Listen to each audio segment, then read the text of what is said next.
you a little bit about my job and what I do. I'm a food specialist. I'm an event specialist. And what I do is I make sure all the food is put away in the kitchen. And the first question out of my mouth every morning when I see meat on the counter is, how long has that meat been on the counter? And the reason why I ask that question is because food safety is very, very important in my job. If we don't have food safety, our customers will get sick, and then morale in the kitchen will decline, and everybody gets sad because we have no customers.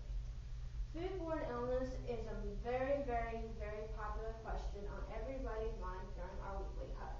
And what food poisoning is a foodborne illness contracted from E. coli, salmonella, or the norovirus. And the way to prevent those is think of your FAT-TOM acronym. The FAT-TOM stands for food, acidity, time, temperature, oxygen, and moisture.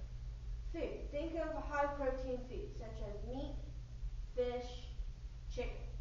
Those need to be on the bottom of the refrigerator because they bleed, and you don't want blood all over your raw produce like your carrots and your cucumbers and your tomatoes. So always put your food on the bottom of the fridge. Second, acidity.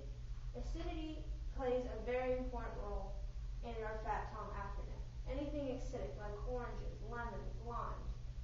Don't put those in a copper dish or a metal bowl. Put those in a plastic dish because copper and acid will make a toxin and it will cause foodborne illness. Time. Think of how long your food's been out. If your food's been out longer than 20 minutes, it's going to be below a temperature danger zone. And temperature danger zone is 41 degrees Celsius or Fahrenheit to 135. So you want to keep your food above 135. So if your food's been out longer than 30 minutes, it's going to go between 41 to 135 degrees. And you don't want that because bacteria is multiplying, and that's not good. Oxygen. When food's left uncovered, oxygen will get into the food, and it'll spoil it faster, and it'll cause mold and mildew, and that's just not good. That's gross. Moisture. Think of your moisture levels. When you're in the kitchen for longer than 30 minutes, people are going to be in there. It's going to get hot. People are going to be sweating. So body temperature. It's going to form moisture, and the moisture barrier into the food is going to cause more food. So, ways to prevent your foodborne illnesses. First, think of your bare hands. When you don't wash your hands, like Sarah said, you get a lot of germs built up on your hands. So we have a rule. The second you get onto the shift floors, always wash your hands. That's what I do. I walk around and I make sure all my girls have washed their hands and use proper glove technique. You do not want your gloves on your hands for more than 4 hours because after 4 hours you'll get sweat in them and it'll build moisture and more germs will form. So always wash your hands. Every 30 minutes we are washing our hands. We also believe in if you're touching your face or your ears or playing with your hair on the floor and you have gloves on. It doesn't matter if you have those gloves on at all. Take your gloves off and wash your hands. We have a very strict rule of that and we follow it every day. If you're not using your gloves, use deli tissue. Deli tissue is quick for those simple reaches before lunch break. Just reach in, grab the deli tissue, and scoop out your sample and hand it to the customer. Use your spatula and your tongs. Again, we still wear gloves, but you can use it for bare hand contact as long as you wash your hands. Dispensing equipment is really good too.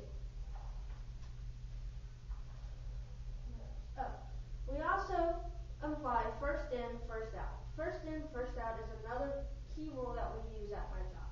We make sure older product is moved to the front of the pantry or the refrigerator and gets used first because the longer that it sits, the longer that it's going to multiply germs and bacteria. So we try to shift our product out first and keep the newer product behind it so that way we know to use that first. First in, first out, and FAT-TOM are two acronyms that we take very seriously at my job. Lastly, the reason why we use these acronyms, it benefits good food safety. We have good food safety and the consequences of poor food safety.